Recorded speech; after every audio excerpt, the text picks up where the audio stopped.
Junie B. Jones and some sneaky peeky spying. Chapter 3. Secret Mystery Guy. Me and my bestest friend Grace rode the bus home together. That's when I told her about Mrs. and her secret house. Mrs. is a secret mystery guy, I said, because she wouldn't answer any of my questions, and so now I have curiosity about her. That Grace wrinkled her eyebrows. Me too, she said. Now I have curiosity about her too. I patted her again. Yeah, only too bad, Grace, because you can't have as much as me, because I said it first. Remember that? Grace did another huffy at me. Whoops, your nose is still whistling, Grace, I said. A few minutes later, I got off the bus. I ran to my house like a speedy rocket. Grandma, Grandma, I shouted, very excited. It's me. It's Junie B. Jones. I'm home from my school. Grandma Miller babysits me and baby Ollie when Mother is at work. She was in the kitchen feeding Ollie sprained peas. Guess what, Grandma? Guess what? My teacher is a secret mystery guy, and she won't tell me where she lives, only I want to go to her house very bad. Grandma Miller shushed me. There's no need to shout, Junie B., she said. I'm right here. Yeah, only I can't help it, Grandma, because I have curiosity about her. Grandma Miller did a little smile. Curiosity killed the cat, you know, she said. Then my mouth went open, and my eyes got very big, too. What cat, Grandma? Where did the curiosity kill it? Was it in the street by my school? 'Cause I saw a squished cat in the street by my school. Only Polly Owl and Puffer said it got run over by the ice cream truck. Grandma Miller looked at me for a very long time. Then she went to the sink and she took an aspirin. Just then, I heard a noise at the front door. And its name is Mother was home from work. Mother, Mother, I have a important note from Mrs. 'Cause you and me are going to bake delicious cookies, and then we can take them to her house and see where she lives. Mother read the note. The note says to take the cookies to school, Junie B., not to your teacher's house. Yeah, only I already know that, but my teacher is a secret mystery guy, and she won't tell me where she lives, and so you and me have to find it ourselves. Mother shook her head. No way, Toots, she said. Yes way, I hollered, we have to. 'Cause now I've got curiosity in me, and I have to find out where her house is, or else Grandma said I'm going to get run over by an ice cream truck. And Mother did a frown at Grandma, and Grandma took another aspirin. Your teacher is not a secret mystery guy, Junie B., said Mother. She's just a regular person, with a regular family, and there's no way that you and I are going to bother her at her house. I stamped my foot. Yes, we are. We are too, 'cause I want to, and that's why. After that, I got sent to my room, 'cause of no shouting and no stamping my foot. Only I never even heard of that dumb rule before. I shut my door, very angry. Then I put my head under my pillow, and I called Mother the name of Pee-wee Head. And guess what else? I said very quiet, teachers are not regular people, so there, ha ha ha. Chapter 4, Cookie Mix and Other Stuff. The next day was Saturday. Saturday is the day me and my mother go to the grocery store. I have rules at that place, like no hollering the words I want ice cream, and no calling Mother the name of Big Meanie when she won't buy it, and no eating a bag of marshmallows that doesn't belong to you. Or else the store guy yanks it away from you, and he says, eating is the same thing as stealing, young lady.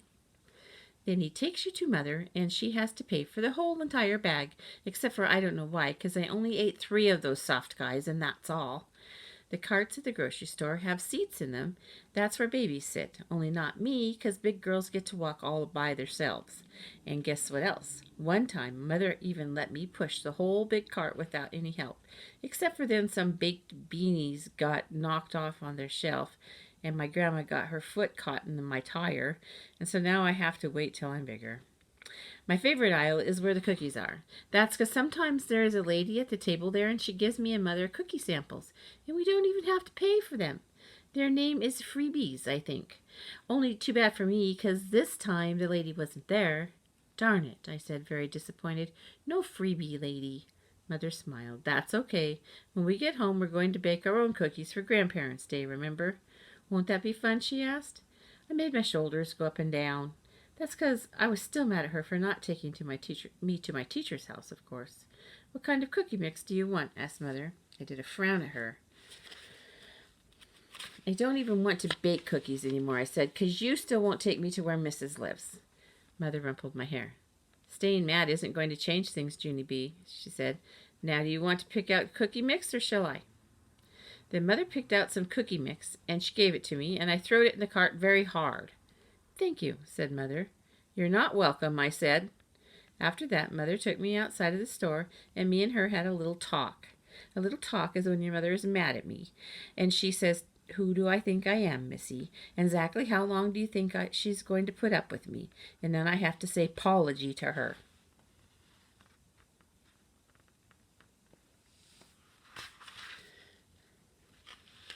Apology is the words I'm sorry, except for you don't actually have to mean it because nobody can even tell the difference. After the little talk, we went back to the store. Shall we try again? Asked Mother. Then she gave me another box of cookie mix, and I put it in the cart. Very nice. That's better, she said. Thank you. You're not welcome, I said inside my head. Then I smiled to just myself, because Mother can't even hear me in there. After that, me and her went around the corner, and I saw my most favorite thing in the whole world. Its name is Water Fountain. Hey, I need a drink, I said, very excited. Then I ran right over there, and I hopped up on the little step. Need some help? Called my mother. No, I said, because I'm almost 6 years old, that's why. So I already know how to work this big guy. And there's another thing I know, I said. No putting your mouth on the water spout, or else germs will get inside you and you'll die. I smiled very proud. Polly Ann Puffer told me that, I explained. Then I bended my head over the fountain and I drank for a very long time. Hurry up, Junie B., said Mother. I need to get the shopping done. I wiped my mouth off on my arm. Yeah, only I can't hurry up or else I might get stomachache and spit up water, 'cause a boy named William did that on the playground yesterday. Mother looked at her watch. Okay, well, I'm going to be right here in the cereal aisle. As soon as you finish drinking, come directly back to me. Okie dokie, I said, very happy. Then I turned around and drinked and drinked and drinked, except for then I started feeling a little bit sickish, so I had to sit down on the little step and rest my water. That's when the big front doors of the grocery store opened, and guess what? My eyes almost popped out of my head, that's what, 'cause I saw a big shock, and its name was Mrs., and my real-life teacher named Mrs. was at the grocery store. Chapter 5, Sickish. Mrs. didn't see me. That's because I hided behind the water fountain speedy fast. And guess what? She had a man with her, and I never even saw that guy before. Hey, who the heck is that? I said to just myself. Then I ran my fastest to the cereal aisle to tell Mother what I saw. Only all of a sudden I remembered about how she told me no more spying, and so maybe I'd get in trouble with her, I think. That's how come I stopped running, and I started to go back to peek at Mrs. some more, but Mother already spotted me. Hey, where are you going? She called. At me? Come here.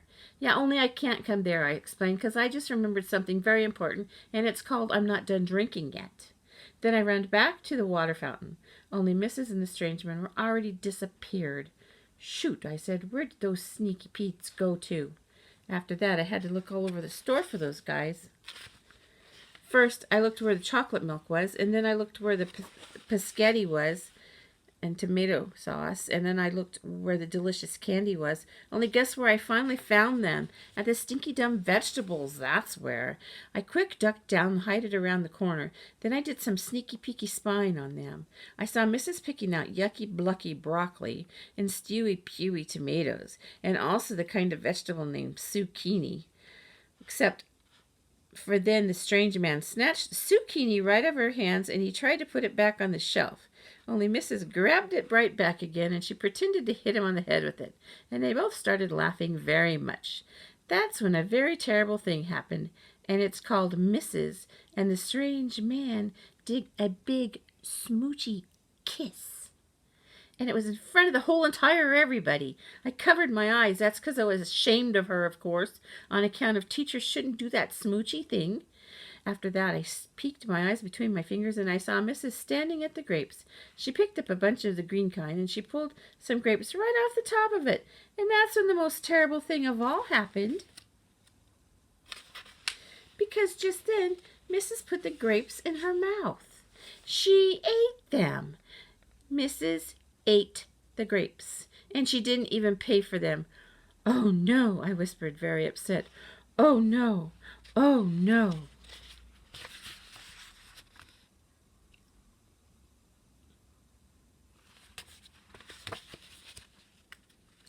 Because eating is the same thing as stealing, remember? And teachers aren't supposed to do stealing. Teachers are supposed to be perfecter than that, because they have to set an example for little children.